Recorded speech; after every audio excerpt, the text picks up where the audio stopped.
வரஹ்மத்துல்லாஹி வபரகாத்துஹு. வலைக்கும் ஸலாம் வரஹ்மத்துல்லாஹி வபரகாத்துஹு. அல்லாஹ்வின் நல்லடியார்களே, அதாவது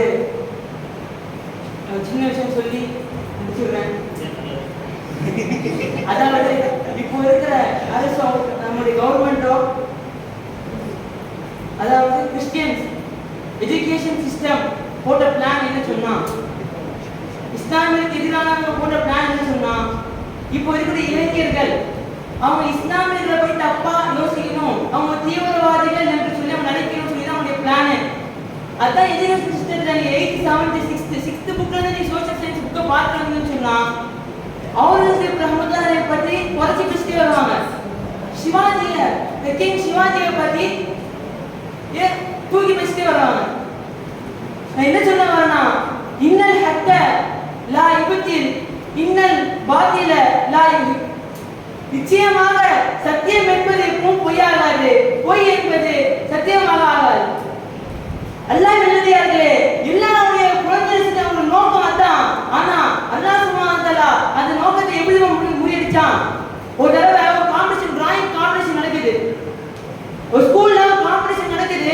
ஆஃப்டர் ஃப்ளட் அவங்க என்ன டாபிக் கொடுக்குறாங்கன்னா, இந்த ஃப்ளட்ல அந்த ஃப்ளட்டை பத்தி என்ன சொல்றாங்க, அந்த ஃப்ளட்டை பத்தி எல்லாரும் டிராயிங் பண்றான். அந்த வீடு இடிஞ்சு போனது, அந்த மாதிரி நிறைய விஷயங்கள, கப்பல் போனது, அந்த வீட்டுக்குள்ளே கப்பல் போனது, நிறைய செத்தது, அந்த மாதிரி ஆப்ஷன் நிறைய அவங்க மஸ்ஜித் எல்லாம் டிராயிங் பண்றான். ஆனா ஒரே ஒரு மாணவி, அதுவும் முஸ்லீம் பெண், முஸ்லீம் உள்ள இளைஞர் இல்ல, அதாவது மற்ற சகோதரர்களை சார்ந்த, அதாவது நான் முஸ்லீம், அவங்க அந்த சமூகத்தை சார்ந்த ஒரு பெண்ணு டிராயிங் பண்றா. அது சின்ன குழந்தை தான், பெரிய பிள்ளைலாம் இல்ல, ஒரு 6th அந்த மாதிரி பிள்ளை தான்.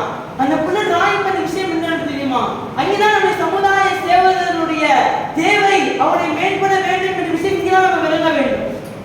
அந்த பெண்மணி டிரா பண்ண விஷயம் என்னன்னா, அதாவது தண்ணியில எல்லாம் இருக்காங்க, ஒரு நபர் தண்ணி இப்படி அந்த மறைஞ்சாரு போனோம், அந்த ஒரு நபர் போனாரு, அந்த தண்ணிய இடுப்பளவு இருக்கு, ஆனாலும் சாப்பாடு எடுத்துட்டு போய் கஷ்டப்படுற மக்களுக்கு போட்ல இல்ல, நடந்து போய் கொடுக்குற மாதிரி சாப்பாடு கையில, தலையில தொப்பி தாடி வச்ச ஒரு மனிதரை அந்த பெண், அந்த சின்ன பிள்ளை வளர்ந்திருக்கு.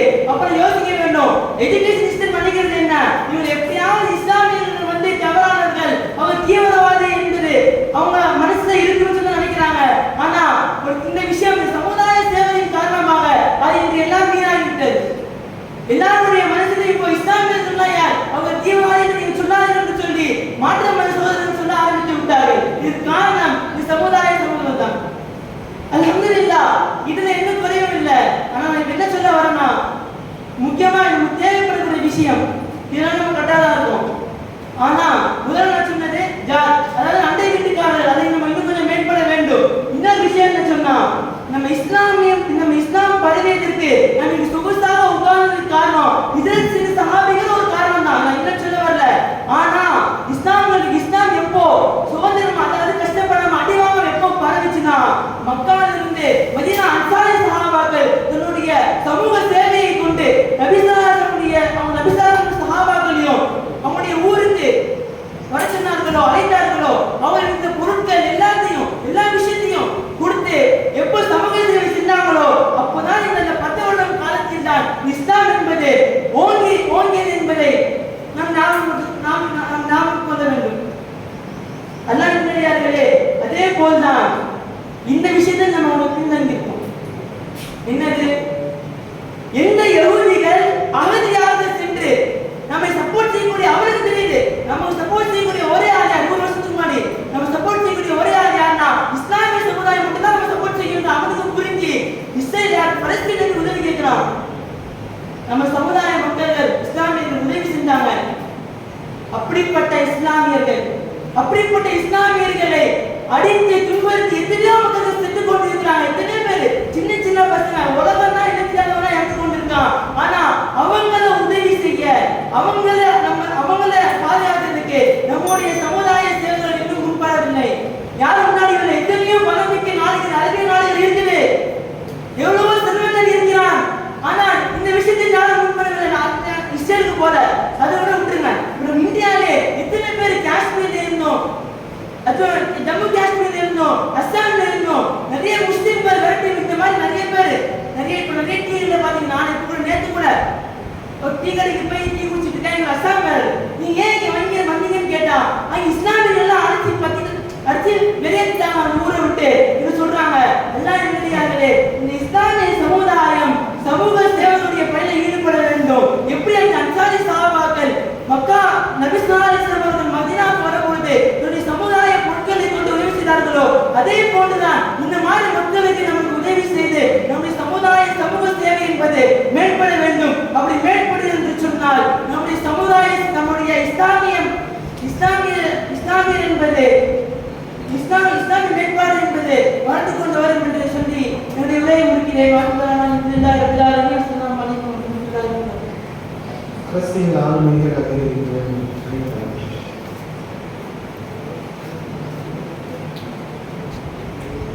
பிஸ்மில்லாஹிர்ரஹ்மானிர்ரஹீம் அல்ஹம்துலில்லாஹி ரப்பில் ஆலமீன் வஸ்ஸலாத்து வஸ்ஸலாமு அலா ரசூலில்லாஹி வ அலா ஆலிஹி வ ஸஹ்பிஹி அஜ்மஈன் அல்லாஹு தஆலா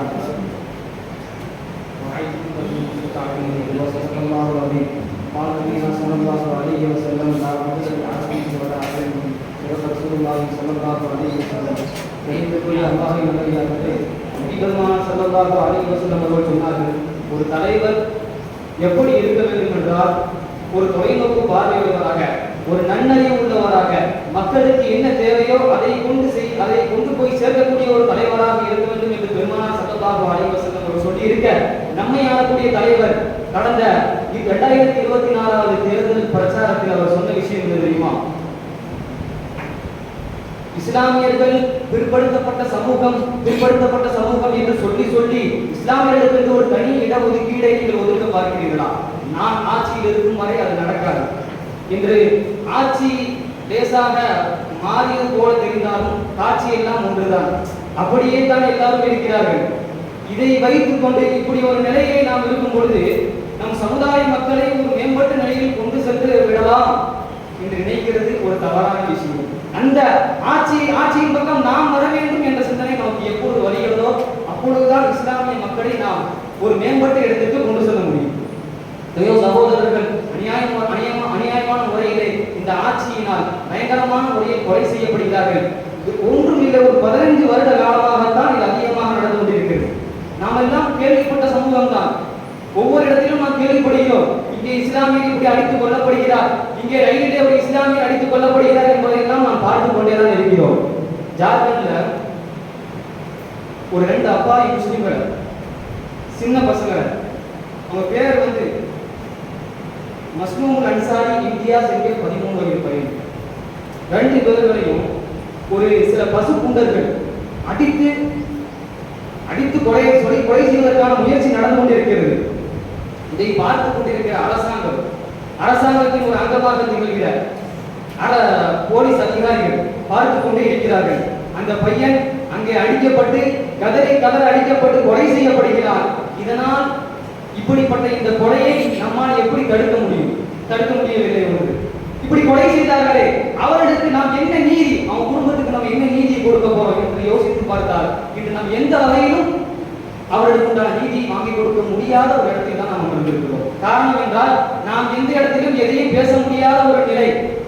நமக்கு சொந்தமான எல்லா வகுப்பு வாரியத்திலையும் என்று அதை ஆய்வு செய்யக்கூடியவர்கள் கூட மாற்று மத சகோதரர்கள் தான் இருக்கிறார்கள் என்று சொன்னால் நாம் எதை பற்றித்தான் இன்று பேச முடியும்? அவர்களை அடித்து கொலை செய்வதை விட்டு நபர்களும் இன்றைக்கு ஆட்சி செய்கிற கட்சியினுடைய பெரும்பெரும் தலைவர்களாக இருந்த காரணத்தினால் அவர்கள் மீது எஃப்ஐஆர் கேஸ் பதிவு செய்வதற்கு முன்பதாகவே அவர்களுக்கு ஜாமீன் கிடைத்து வெளிவந்த சம்பவம்.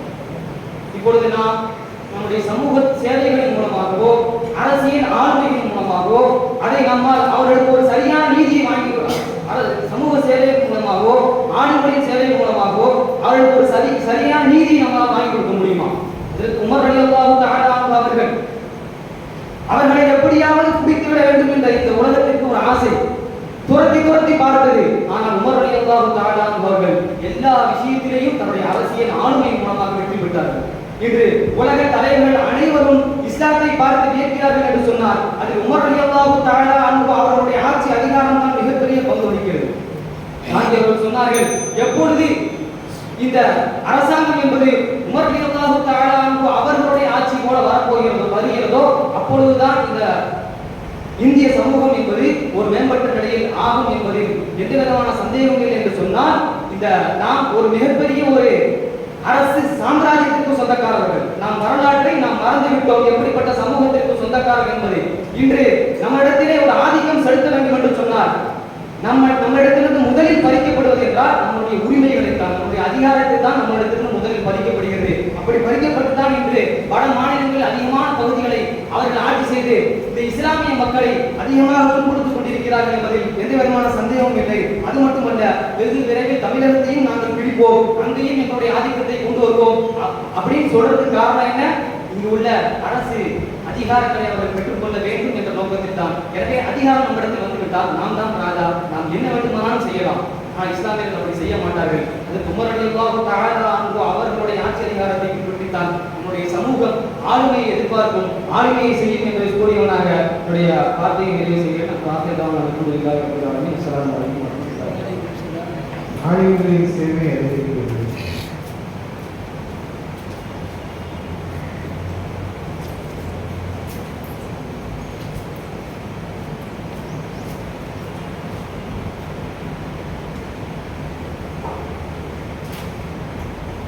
Assalamualaikum warahmatullahi wabarakatuh. Bismillahirrahmanirrahim. Alhamdulillah.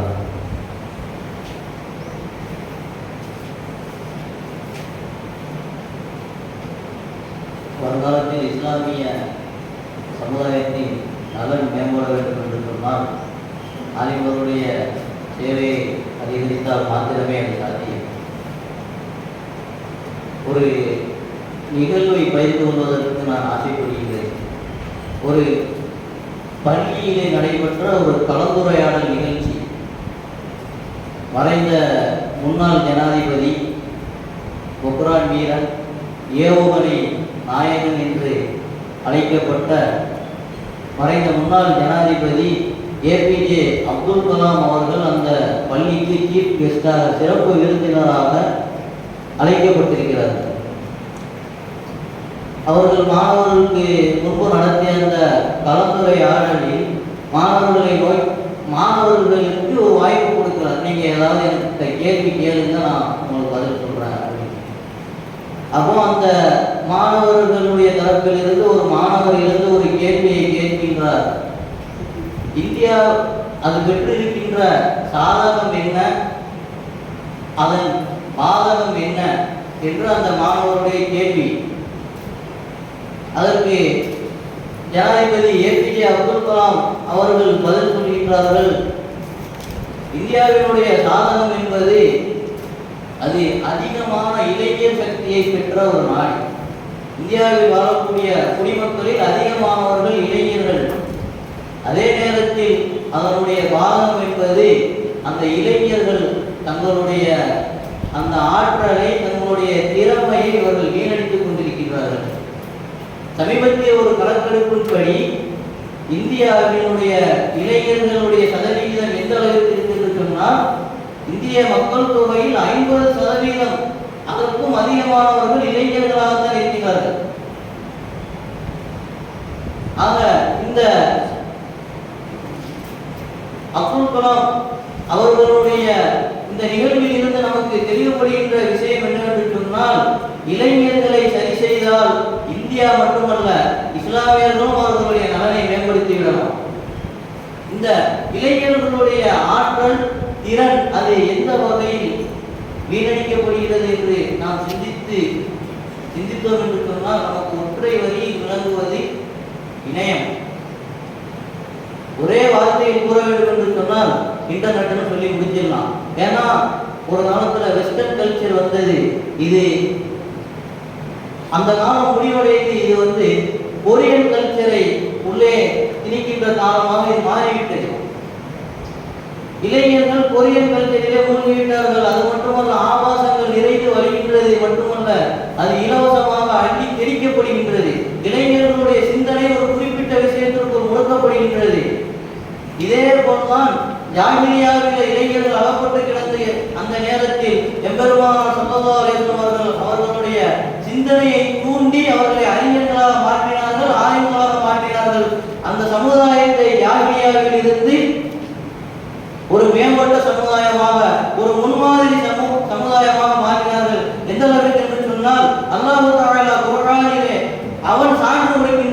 குன்தும் ஹைர உம்மத்தின் உக்ரிஜத் லின்னாஸி தஅமுரூன பில் மஅரூஃப் வ தன்ஹவுன அனில் முன்கரி வ து'மினூன பில்லாஹ்.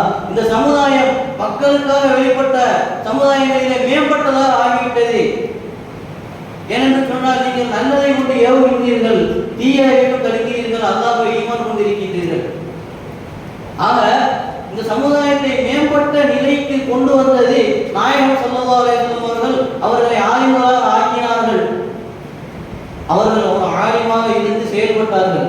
அதே போல நாமும் ஆலிம்களாகவும் ஆலிம்களை உருவாக்குவதிலும் கவனம் செலுத்தினால் மாத்திரமே இந்த சமுதாயத்தை நாம் உயர்ந்த நிலைக்கு கொண்டு செல்ல முடியும். தமிழில் ஒரு அழகான பழமொழி சொல்லுவாங்க, சுடர் விளக்காயினும் அதற்கும் ஒரு தூண்டுகோல் வேண்டும். எரிகின்ற விளக்கு அது தானா எரிகிறதில்லை.